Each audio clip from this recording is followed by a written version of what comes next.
Айсұлтан Рахатұлы Назарбаевтың жатқан жеріне келдік. О Раббымыз бізден бұрын иманмен өткен бауырларымызды жарылқай көр деп жазған екен. Хашр сүресінің 10-шы аятын. Мына жерге орысшалап өлең шумақтарын жазған екен. Нет, я не сплю, и я не умирал дейді.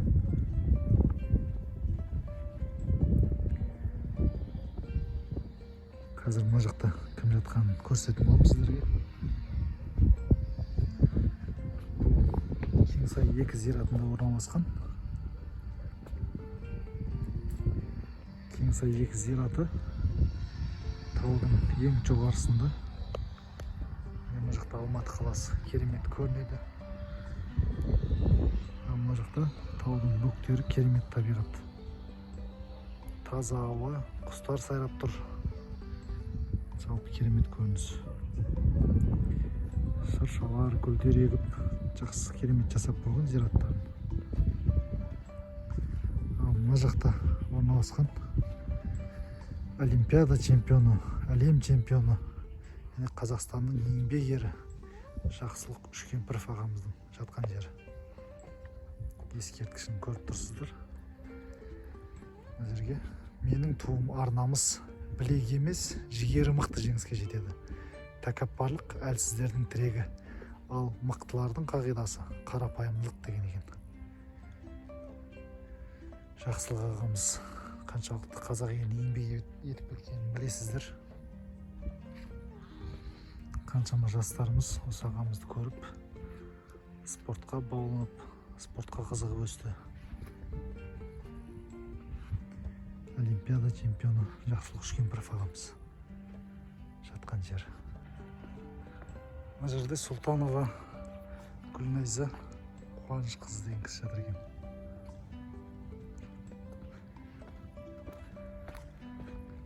Қазір мына жақта жаңадан жер қазылған. Сол жерге кімді жерлеген екен, қазір көретін боламыз.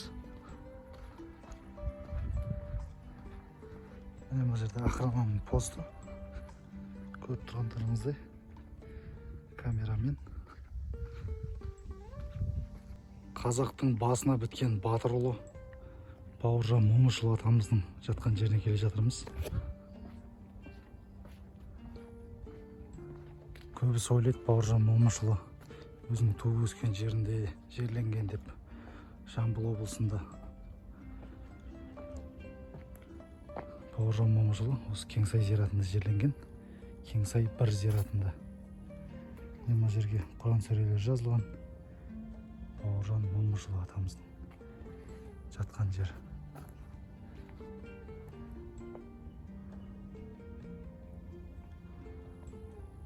Кеңес одағының 2 мәрте батыр атағын алған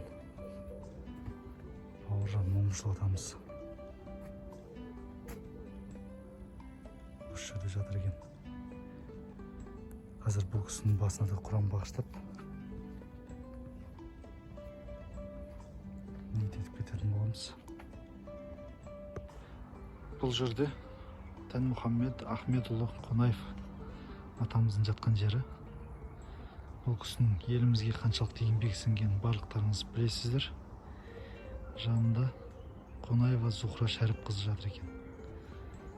Қастарында Меңлі Ахмет Жұмабайұлы Қонаев және Зәуре Байырқызы Қонаева жатқан екен. Қазір Дінмұхаммед Ахметұлы Қонаев атамызға бағыштап Құран оқитын боламыз.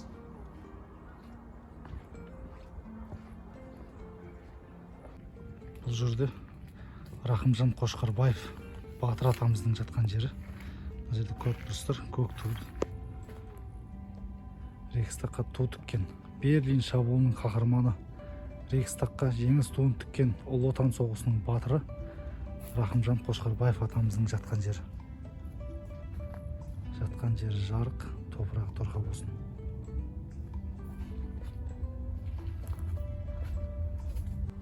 Мына жерде Заманбек Нұрқаділов ағамыздың жатқан жері.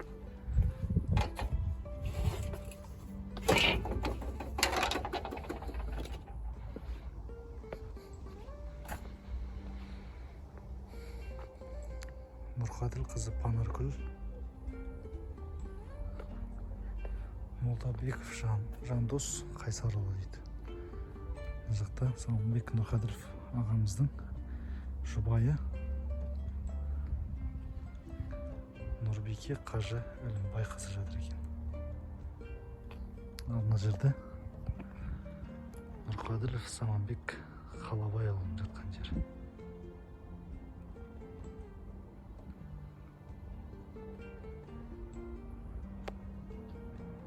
Самалбек Нұрқаділов ағамыздың елге қаншалықты еңбегі сіңгенін білесіздер. Ол кісі жайлы төменге жаза кетіңіздер, білетін ақпараттарымызды.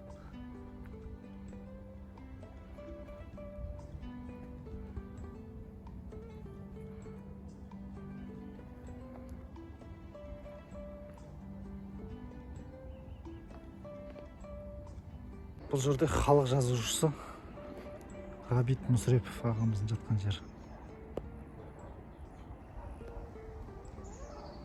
Ғабит Махметұлы Мүсірепов.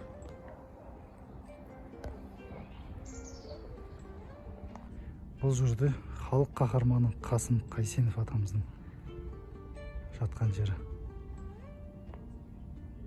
1918 жылы туылып, 2006 жылы дүниеден өткен екен. Қасым Қайсенов атамыздың жатқан жері. Бұл жерде Ильяс Есенберлин ағамыздың жатқан жері. Мен дағы жаздым халық ұлы өсін, барынша ашып тарих кең уысын. Тілегім саған айтар жас ұрпағым, тайсалма әділеттің туы үшін деп айтып кеткен екен Ильяс Есенберлин ағамыз. Бұл жерде қазақтың басына біткен ақиық ақыны Мұқағали Мақатаев жерленген екен. Әрине суық қайғы, көңілін халқың бірақ суытпайды. Егерде халық өзін ұмытпаса, бақыл бол, халық сені ұмытпайды. Бір туар ақынымыз Мұқағали Мақатаев ағамыздың жерленген жері.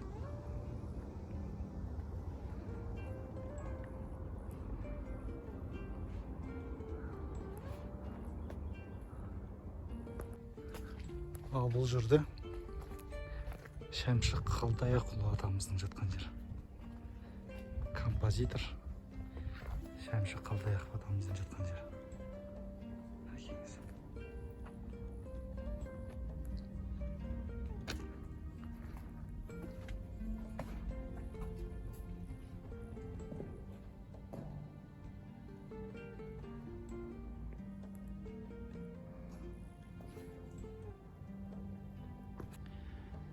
Қазақтың әнші сазгері Ескендір Қасанғалиевтің жатқан жері. Басына ескерткіш орнатылған екен. Оның қасында мына кісіні танитын шығарсыздар. Актриса Ғазиза Әбдінаби қызы. Жүрек жерленген екен. Мына жерде ақын Шөмішбай Сариев ағамның жатқан жері екен. Шөмішбай Сариев Нағашыбайұлы. Мына жерде елімнің нары болсын деген ел нарым, қаңтарда кеткен боздағым дейді. Қаңтарда қайтыс болған бауырымыздың жатқан жері сияқты. Қансейіт Елнар Жансейітұлы деген бауырымыз жатыр екен бұл жерде. Міне бұл жерде Батырхан Шүкенов ағамыздың жатқан жері. 1962 жылы туылған екен, 2015 жылы қайтыс болған екен. Бұл жерде қазір көретін боламыз кім жатқан.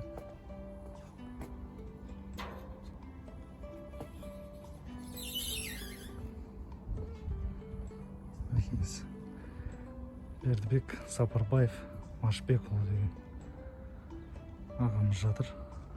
Бұл кісі қазақ тіліне деген еңбегі зор.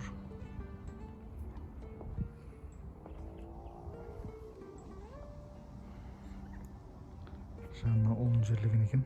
Сапарбаев Бауыржан Бердібекұлы деген.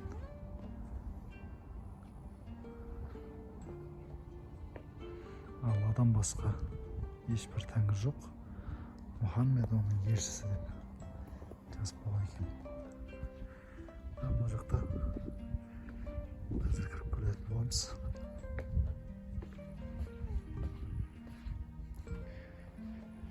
Темірхан Мыңайдарұлы Досмұхамбетов деген кісі жатыр екен. Бұл кісіні танымадым. Танитын кісілер болса, төменге жаза кетіңіздер.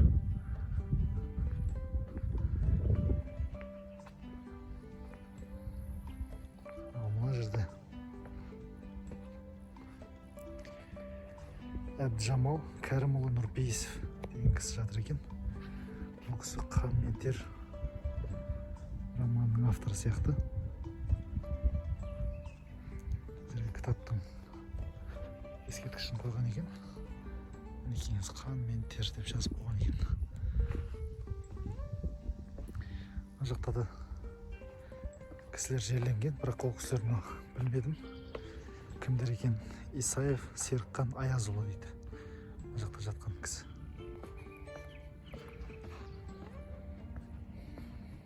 Алматы қаласы жоғарыдан өте керемет көрінеді.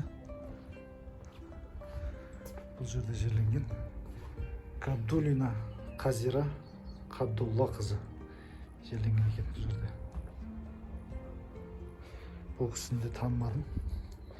Егер танитын болсаңыздар, төменге жаза кетіңіздер.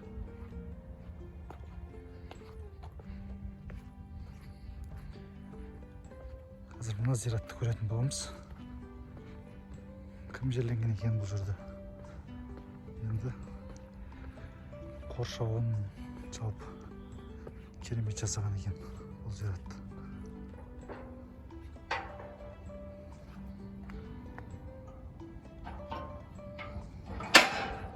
Танытылған екен, қазір ашып көреміз.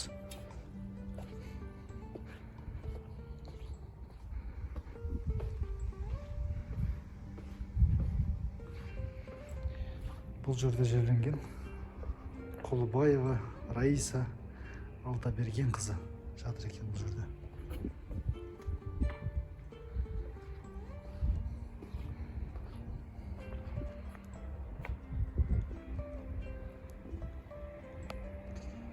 Мына бөлікте Кеңсай зираты.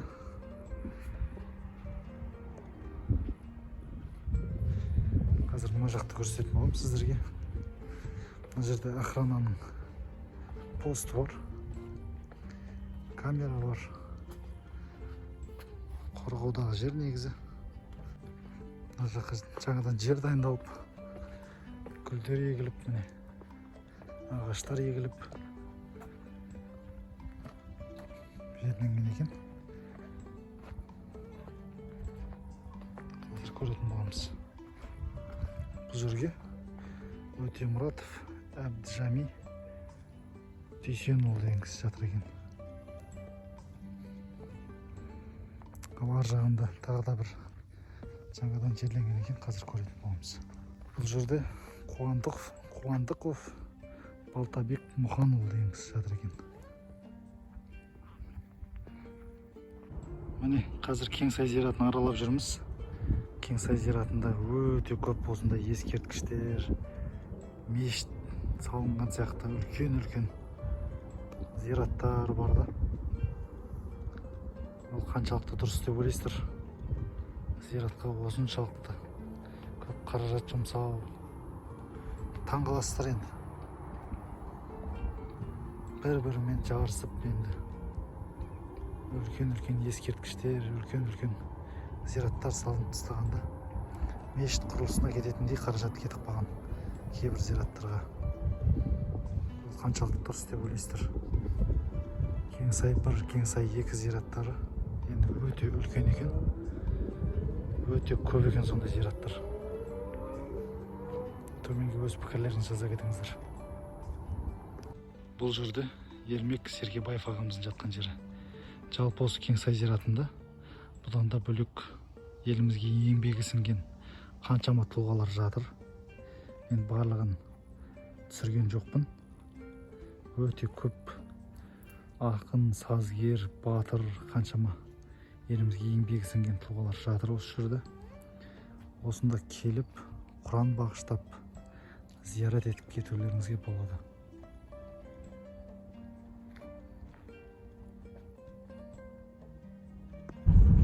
Міне көріп отырғандарыңыздай Кеңсай зиратының жолдары керемет жасалынған. Тас жолда көліктеріңізбен келсеңіздер де болады. Рұқсатпен кірсеңіздер болады осы жерден.